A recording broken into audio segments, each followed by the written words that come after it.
السلام عليكم ورحمة الله وبركاته معنا وعن ورق صاحب بيال ميل كاس دنيا ka joogtaan ku surwaada maanta iyo wararka ugu waaweyn aflaamta indiga channelkeena waxaan soo qaadan doonaa akhbaraadkii ugu dambeeyay ee maanta aflaamta aktar kacaanka shayidka buurka filimkiisa ugu dambeeyay Kabir Sin oo aad ugu wacdaray markana wuxuu soo wadaa film sport iyo hadaba muuqaalkii ugu horeeyay aktarka laga sii daayay British Center ya Salman Khan oo mar kale dib isugu soo laabanaya qaybta film jilida marka la isugu imaanayo kadib muddooyinkan oo ayan muddo waxa isla keenin filmba Ashwarya Rai oo loo wada hambalyeeyo sidoo kale waxaan soo qaadan doonaa Salman Khan oo ku amaanay Shah Rukh Khan inuu yahay geesiga dhabta ah markuu aktarka Shah Rukh Khan uu gabar ya si dhab u badbaadiyo film ma haya si dhab u badbaadi Salman Khan wuxuu leeyahay mar hadad bageesi tahay waligaana waxaad ahaanaysaa geesi waxaan aragnay Shah Rukh Khan oo filmada geesi ku aho haddana waa ka soo dhab buu geesi yahay buu leeyahay Shah Rukh Khan loo wada hambalyeeyo yani loo wado micnuhu ma taqaana loo wada amaanayo Salman Khan oo hadaba bilaabay duubista filmkiisa Raade iyo sidoo kale waxaanu soo qaadan doonaa Shahid aabihiiba ka hadlay wuxuu leeyahay aabihi Bachchan Kapoor wuxuu leeyahay wiilkaygu waa mid kamid aktarada ugu fiican Bollywoodka وفيلم وحبان هرو دحين با lagu sameyn doona filimka soo aadan Akshay Kumar uu soo wado ee lagu magacaabo Surya Vanshi iyo wiilka Shahid la dhashay oo la wada hambalinayo qodobo kale soo qaadan doona oo maanta falaanta ku saabsan warada saaxib channel ku cusub tahay noo subscribe gareysay aad weesho waqti kasta iyo saacad kasta macluumaadka aflaamta hindiga waayahayo bal maanta iyo wararkii baanu eegi doonaa ee aflaamta hindiga aktar kacaanka ee Shahid Kapoor baad arkaysaan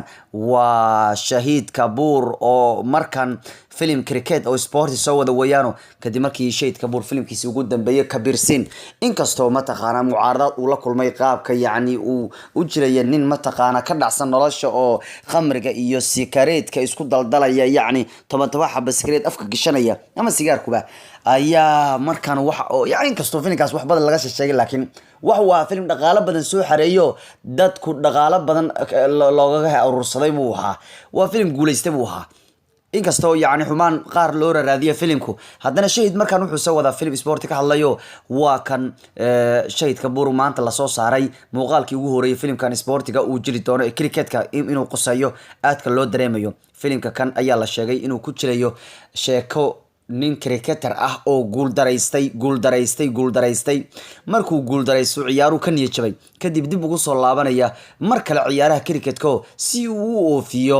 rajada wiilkiisa markaas oo dib u xiranayo fanaanadii xulka Hindiya ee cricketka marka waa film taariikh sportiyo cricketer uu yahay ninka la yiraahdo Shahid Kapoor marka Shahid Kapoor waxa maanta la sii daayay muuqaalka filmkan uu ku jirayo ma arkaysaa waa ka qaabka sportiga u diyaarsano marka waa filmka hadda uu soo wado waxaana filmkan la rajeynay inuu soo baxo August 28 2020 ka filayayo marka Shahid Kapoor ayaa haddana sameyn doona mid kamid ah bandhigiisa ugu fiicnaa dhan kale waxyaabaha ugu weyn aflaamta deegayn waxa kamid ah atriishada caanka ah British Center ayaa dib ugu soo laabanaysa filimada waxaana ay qayb yar kala qayb qaadan doontaa filimka soo aadan saaxiibkeedii aktarkii caanka ah isku waqtiga ay ahaayeen ee Salman Khan ayaa hadda wuxuu soo wadaa filimka Dibang Trio marka filimka Dibangi waxa la sheegay Dibang Trio wayano ninka kan uu ma taqaana askariga ka yahay filimka kaaye ya Salman Khan waxa qayb yar filimka kula haan doona leeyahay atriishada caanka ah ee British Center ma ahan filimka inuu wada jiraysa maaha qayb yar bay ka soo muuqanaysaa waxaana maanta baraha bulshada qabsaday sawirka atriishada iyo Salman Khan oo wada istaagsan taas oo loo fahmayo in ay qayb yar ku leedahay filimka kan Dibang Trio uu soo wada aktarka weyn ee Salman Khan British Salman Khan ayaa isla soo shaqeeyay filmo kala duwan filimkii Jori Jubki iyo Dilne Jesse Abne Kaha iyo Har Dil Chobyar Krege iyo kuwa kale badan ba isla keeneen mar kale British oo ma taqaana gabar la guursaday oo nin Mareykan guursaday marka waa kayo British Center iyo Salman Khan oo mar kale film wada keeni doono inkastoo filmkan British ay qayb yar kula haan doonto kaliya intay soo baxdo uma qayb yar uma aragta filmaan ma taqaana atooro qayb yar ma taqaana kala qayb qaadanaya atooro kale saaxiibkiisa film kadib la weynayo intaas bay kula leeyahay British Center ninkan wax badan film la keentay haddaba filmka kan Dibang Trio waxa isla keeni doona aktarka Salman Khan Sunixi Shan oo atriisha ugu jiraysa iyo aktarka Sudeb oo waliba laadirka filmka ku jiray iyo walaalkiis Arbaz Khan ba isla filmka ku jira Dibang Trio waxa director ka ah ninkii heesaha aan ku ahaan jiray lugaha yani dancing khatarta ku ahaa ee loo yaqaano maxaa la raadayay Michael Jackson hidii ninka loo yaqaan ee Brodiva boqorka ay Soomaalidu yaqaanaan baa director-ka oo filimkano waxaana filimka la rajeynayo soo baxo December 20 baa la rajeynayo bishan aan ku gudo yacni warwaad bisha soo ahdare December 20keedu ayaa la filayaa inuu filimkano soo baxo marka waa kaayo Briti iyo Salman Khan oo mar kale dib isu arkaya aad iyo aad waxaa lagu hambaleynayaa atriishada caanka ah ee Aishwarya Rai dhalashadeedo waxaana Aishwarya hadday ku sugan tahay Roma oo aan maalin wadidii sheegnay in ugu dabaaldegaysa dhalashadeedo Aishwarya Rai ninkeeda Abhishek gacanugteeda yar ee gabadhu ay dhashay oo Aradia ay halka ku wada dabaaldegaya marka cidii Roma ay joogaano waxaana halkaas ugu dabaaldegaysa dhalashadeedo waxay noqotay 46 sano jir bay noqotay oo Aishwarya Rai ayaa maalmaha Diwaaliga haddana waxay qaasatan u sii tahay maalmo iyadu dhalashadeeda ay ku beegan tahay oo ay 46 sano jirsatayo marka Aishwarya Rai hadda Roma ay ku sugan tahay oo dhalashadeedii ay ugu dabaaldegaysaa atriishada tan ee weyn dhammaan aktarada Bollywood waa ugu hambalyeynaya waa mid kamid ah atriishooyinka ugu caansan Hindiya marna waxay soo noqotay quruxda Hindiya oo dhan iyo waliba adduunka oo dhan oo waxa loo doortay gabadha ugu quruxda badan dunida marka waa kaayud arkaysaan sawirada iyada iyo caruurta cunugteeda yar iyo waliba ninkeeda Abhishek Bachchan laakiin dhalashada atriishada waxay ku soo beegmaysaa xilli aktarka caanka ah Shah Rukh Khan uu badbaadiyay gabadha saaxiibka dhow ay yihiin Aishwarya Rai ee lagu magacaabo wana Archana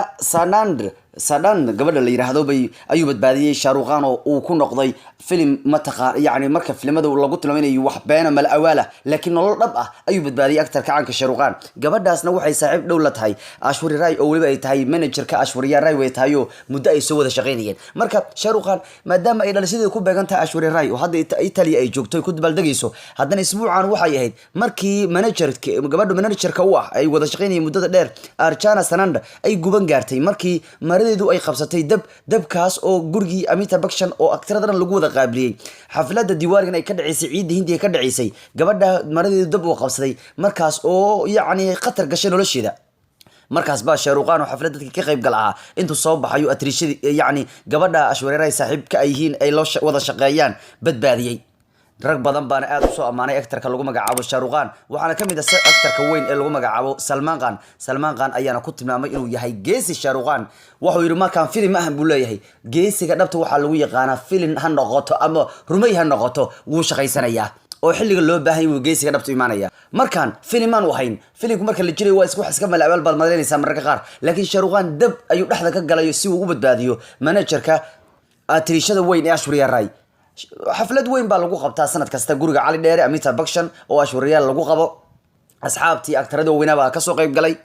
gabadha managerka waa Aishwarya buna Shah Rukh Khan badbaadiyay waana warka ugu weyn ee tobaadka Bollywoodka aadka loo hadalhayo Salman Khan wuxuu leeyahay geesigu waa qofka inta dabka ku dhex boodo si uu nolol qof u badbaadiyo geesi ayaana mar kasta ahaanaya geesi Shah Rukh Khan ayaa badbaadiyay nolol dhab ah oo aan filin ahayn saaxiibkii Salman Khan baana sida u amaanaya marka Aishwarya Rai toddobaadku saaxiibadeedna waxa yahayd waa dhalashadeeda waana toddobaad ma taqaana saaxiibadeed ay qatar gashay gabadha gubatay ayaana la sheegay yacni gabadha uu Shah Rukh Khan badbaadiyay ayaana la sheegay in la geeyay markii dambe isbitaalka Mumbai ku yaala waxaan la sheegay ugu yaraan in ma taqaana lugaha dabka ka qabsaday oo ay ka gubatay waxoogaa yar laakiin Shah Rukh Khan isaguna uu soo gaaray waxoogaa yar oo dhaawaca waa markuu toddobaadkan Shah Rukh Khan geesi noqdayo filinayay marka laga soo tago rumay uu badbaadiyay gabar dhan kalena aktarka caanka ah Salman Khan ayaa hadda bilaabay baa lagu leeyahay dubista filimkiisa Raade Your Most Wanted waa filimka ugu talagalay aktarka weyn Salman Khan inuu soo baxo ciidda muslimiinta marka la gaaro waqtiyada nagu soo foodalay yacni waa marka ciid ramadaanku marka laga baxo ramadaanka ilaahay hadduu nafta nagu gaarsiiyay soo aadan marka uu dhamaado ciidda marka la galayo Salman Khan sanad kasta film buu ku tashtaayo ku aadista xilligaas oo wuxuu aaminsan yahay filmadiisa xilliga inay guuleysanayaan haddaba filmkan ayuu soo wadaayo waxaana la sheegay dubistiis haddaba inay ka bilaabatay magaalada Mumbai oo filmka kan ayaa xitaa lagu duubaya meelo kala duwan marka waa film uu haddana director ka yahay Brodiva oo hadda filmka Dibangin wax ka isaguna director ka ah bariyaan Salman Khan bay wada shaqeynayaan marka waxa lagu leeyahay filimka Raade Your Most Wanted Man aad iyo aad baa loo duubaya dubistiis hadda waxay ka soconaysaa Mumbai waxaana filimka loogu talagalay inuu soo baxo ciidda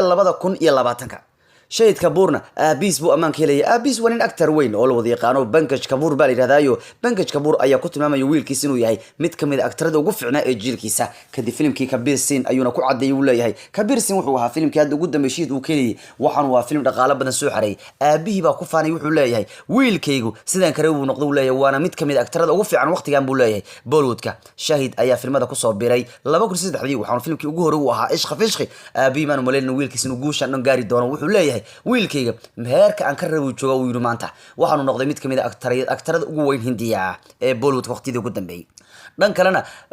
directorka filimka Akshay Kumar uu soo wada ee Surya Vanshi Rohit Shetty ayaa waxa uu doonayaa wax aan caadi ahayn inuu filimkan kaga sameeyo waxa la sheegayaa filimkan action cajiib lagu sameeyo xataa heesa waxa lagu sameyn doonaa filimkan aan noocida hor loo arkin oo 100 dansara ay ka soo qayb qaadanayaan marka Surya Vanshi waa filim uu actorka caanka Akshay Kumar soo wado action Rohit Shetty uu director ka yahay Katrina Kaif baan atrisho xitaa filimkan waxa ka soo muuqan doona oo yacni qayb kaga soo muuqan doona actorka weyn Ajay Devgan iyo Ranveer Singh baa ka soo muuqan doona waxaan lagu wadaa in filimkan soo baxo Maarso 2020 marka director filimkan wuxuu doonayaa waxyaabo cajiib filimkan ku soo bandhigo ugu dambeynna wiilka la dhashay Shahid Kapoor ee hadda filimada ku soo biray ee lagu magacaabo Ishaan Qatar ayaa maanta u dabaaldegay dhalashadiisa waxaanu Ishaan Qatar noqday 24 sano jir buu noqday waa ka dumaashidiis ku sawiraya waa xaaska uu qaba actorka weyn ee Shahid Kapoor cunugii Shahid Kapoor uu saarsan wada arkaysaan waa walaalka Shahid Kapoor waa isaga wada sawiran yihiin marka wiilkan waa wiil la dhashay Shahid Kapoor oo ilmo hooyo ay yihiin balse kala aaba ay yihiin waa walaale marka Shahid iyo Ishaan baa u dabaaldegay dhalashadiisa 40 jir noqday waana loo wada hambaleynayaa waa ka cunugii oo Shahid korka ka saaranaya waliba xaaskii Shahid meerana la taagan marka waa kaayo waa loo wada hambaleynayaa wiilka cawaanti ta ku gabagabayno wararkii aflaamta ugu dambeyntii nabadgelyo